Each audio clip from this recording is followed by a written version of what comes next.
मैं चाहता हूं कि आप मेरे साथ बाइबल में यूहन्ना के 14वें अध्याय को खोलें और 16वीं आयत को पढ़ें। मेरे पास कई शास्त्र वचन हैं जिन्हें मैं पढ़ना चाहता हूं, लेकिन मैं अपने आप को केवल इस विशेष शास्त्र वचन तक ही सीमित रखूंगा। यूहन्ना 14 का 16 से 18।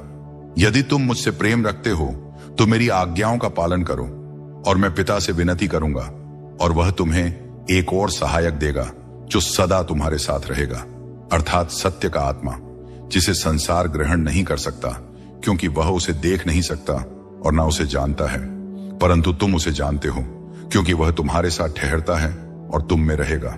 मैं तुम्हें अनाथ नहीं छोड़ूंगा, मैं तुम्हारे पास आऊंगा। पवित्र आत्मा की सबसे बड़ी आवश्यकता एक बार पोप जॉन से पूछा गया कि दुनिया की सबसे बड़ी जरूरत क्या है, और उन्होंने उत्तर दिया, पवित्र आत्मा की शिक्षा और उसकी सेवा। कुछ वर्ष पहले मेरी पत्नी और मैंने महान स्विस धर्मशास्त्री कार्ल बार्थ के साथ एक छोटी छुट्टी बिताई। मैंने डॉ बार्थ से पूछा, विश्व में अगला बड़ा धार्मिक जोर किस पर रहेगा?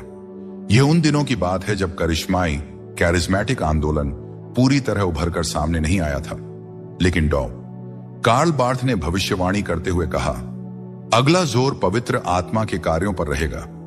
पवित्र आत्मा को जानना अनिवार्य है। प्रेरित पौलुस ने 1 कुरिन्थियों 12:1 में कहा, आत्मिक वरदानों के विषय में हे भाइयों, मैं नहीं चाहता कि तुम अज्ञानी रहो। बाइबल को समझना, मसीही जीवन को जीना, चर्च की संरचना को जानना और अपने व्यक्तिगत संबंध को परमेश्वर के साथ समझना असंभव है यदि हम पवित्र आत्मा के व्यक्ति और उसके कार्य को न समझें। करिश्माई आंदोलन और सच्ची मसीही आत्मिकता।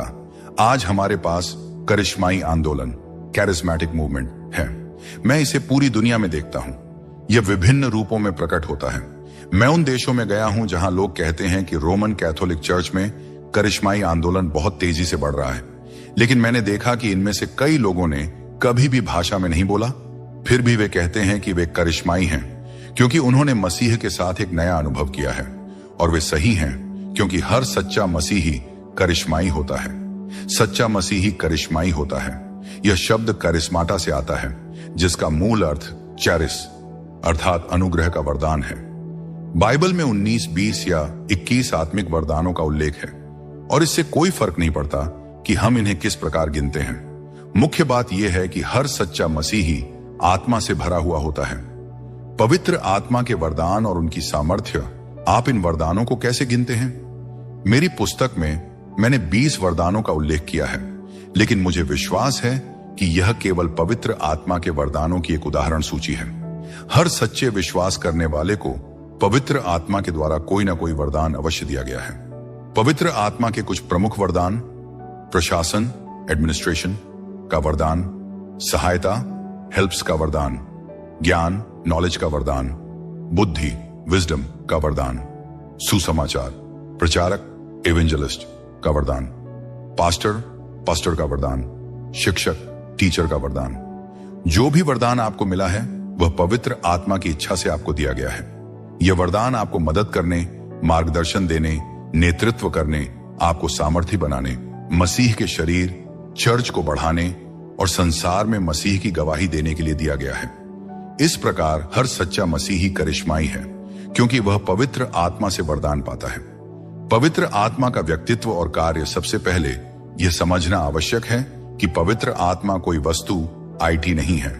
मैंने सुना है कि कुछ लोग कहते हैं, मुझे यह आईटी चाहिए, लेकिन पवित्र आत्मा कोई वस्तु नहीं बल्कि एक व्यक्ति है।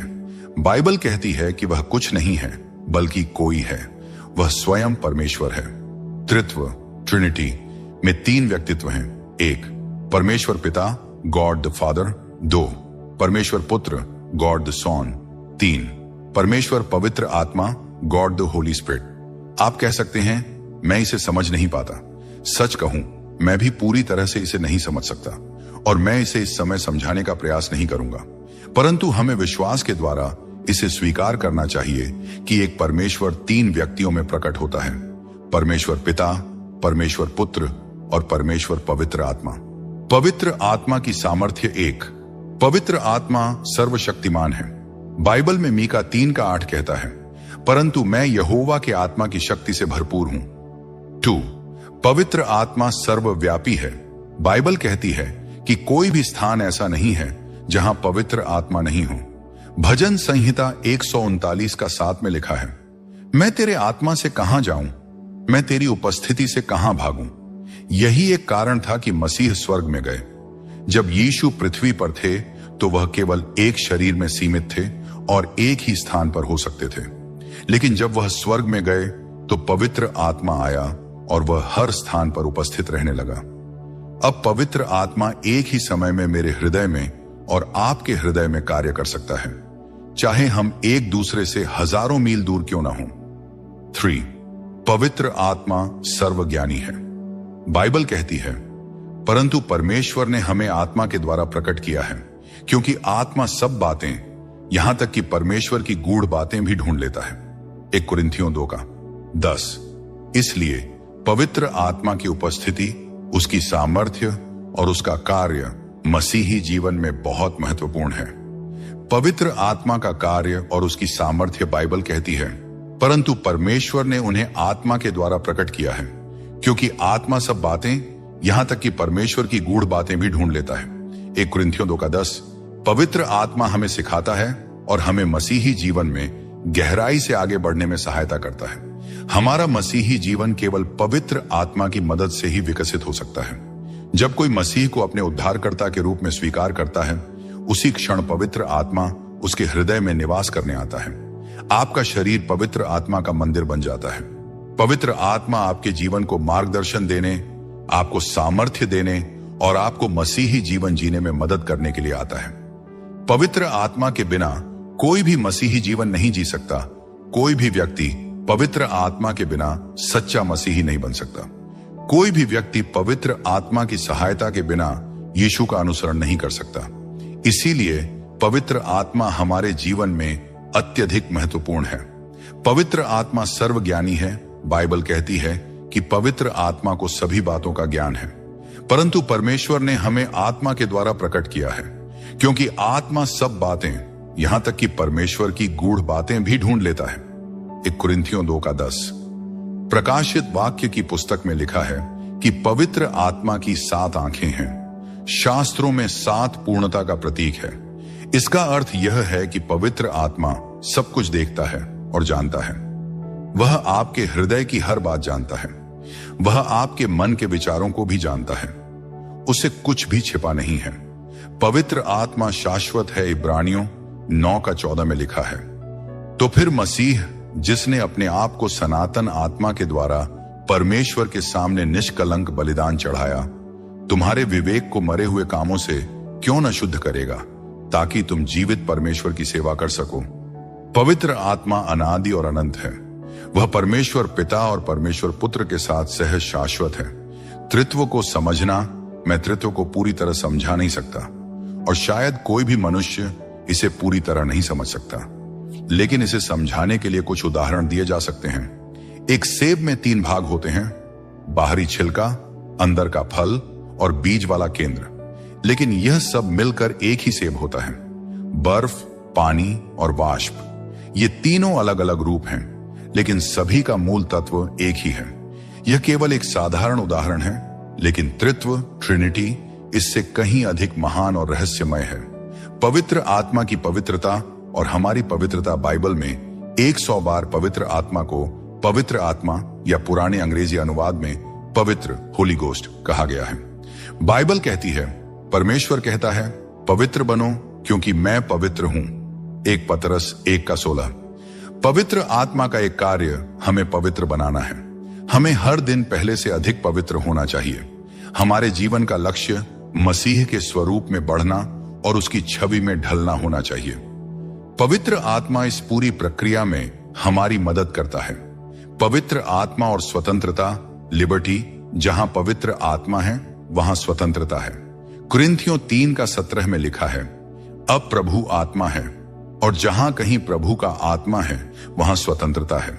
यह स्वतंत्रता क्या है? यह व्यवस्था, लॉ के बंधन से मुक्ति है। यह कठोर धार्मिकता, लीगलिज्म के बंधन से मुक्ति है। यह पाप, नशे, बुरी आदतों और दुष्ट आत्माओं के बंधन से मुक्ति है।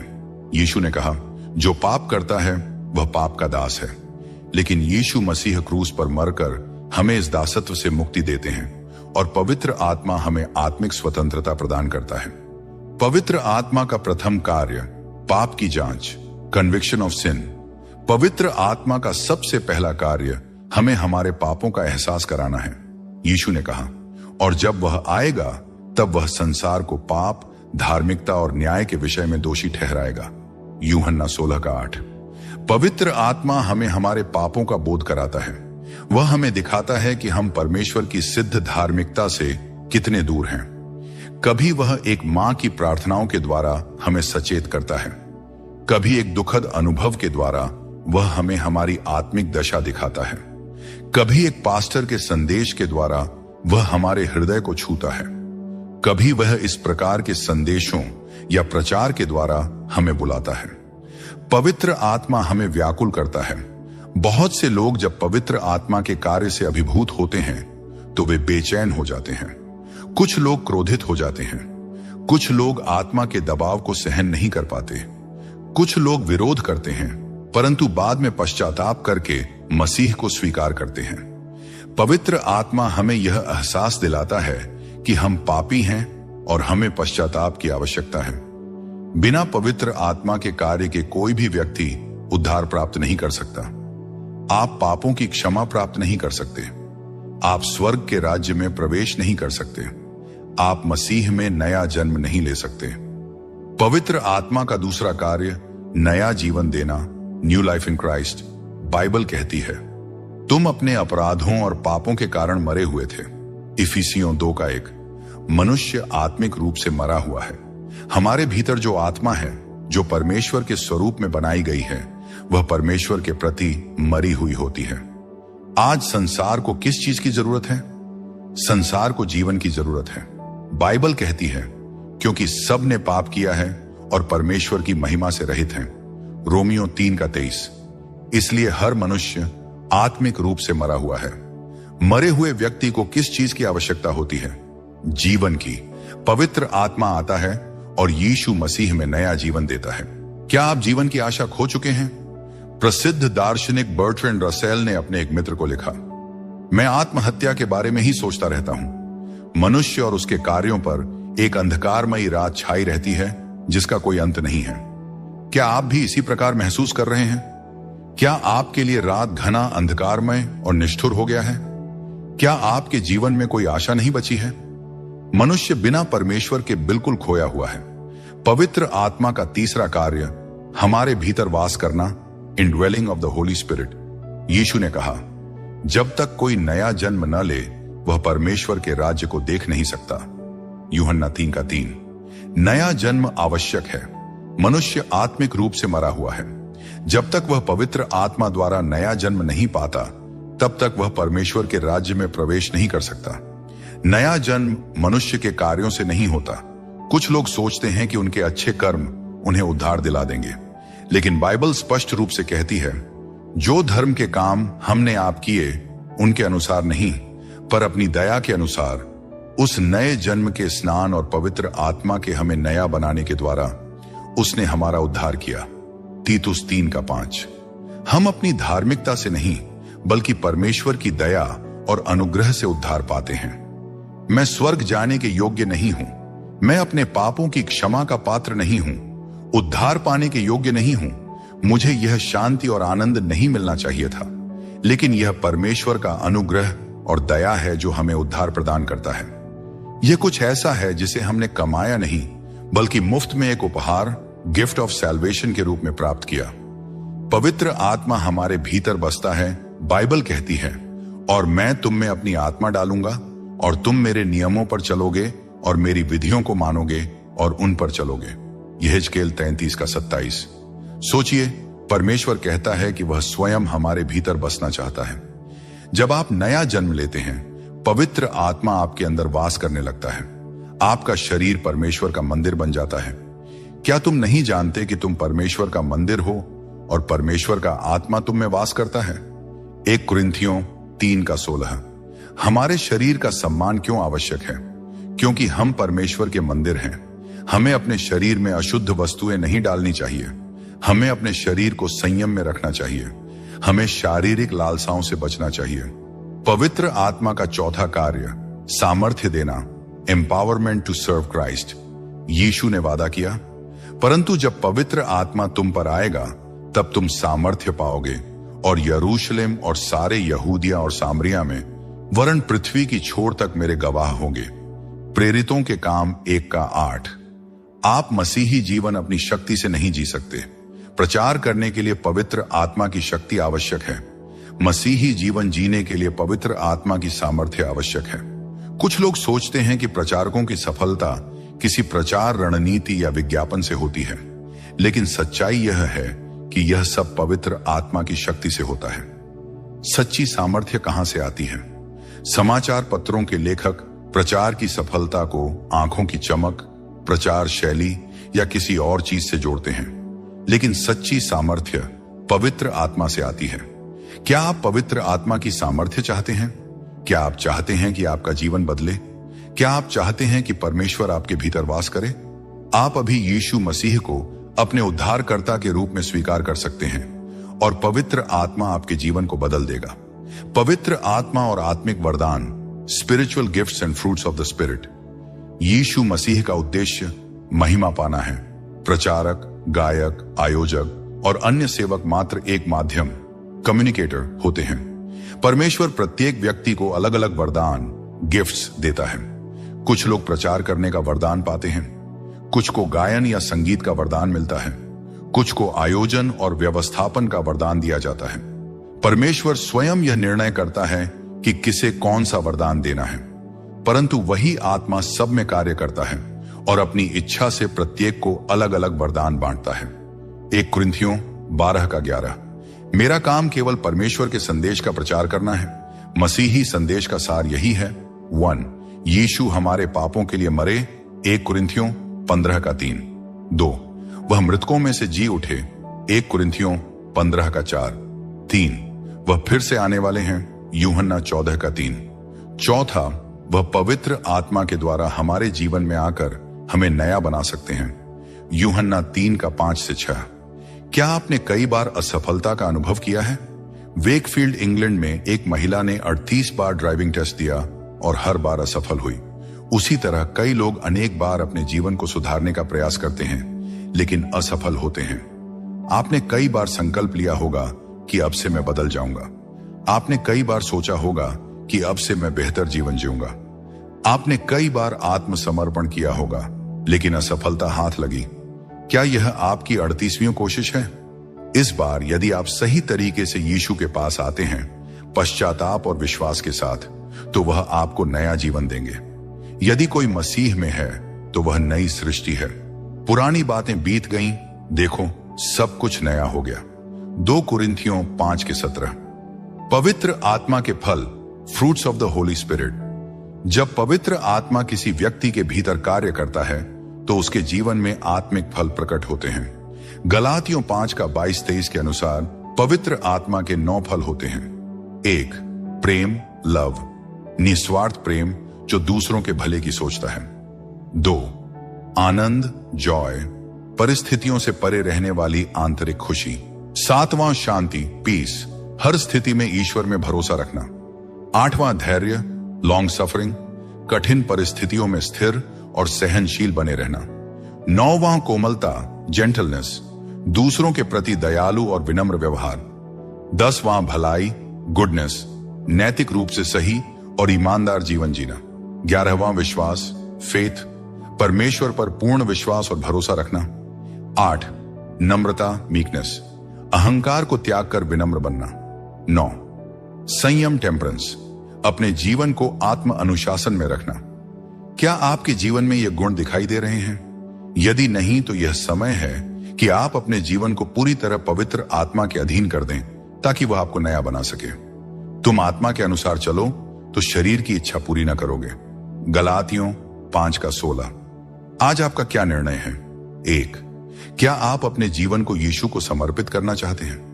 2, क्या आप पवित्र आत्मा के फल अपने जीवन में देखना चाहते हैं? 3, क्या आप उस सामर्थ्य को पाना चाहते हैं जो यीशु ने वादा किया है? यदि हां, तो आज ही यीशु से प्रार्थना करें और कहें, प्रभु यीशु, मैं अपने पापों से पश्चाताप करता हूं। मैं विश्वास करता हूं कि आपने मेरे लिए प्राण दिए और मृतकों में से जी उठे। कृपया मेरे जीवन में प्रवेश करें, मुझे नया बनाएं और पवित्र आत्मा से भर दें। आमीन। क्या आप आज यह निर्णय लेंगे?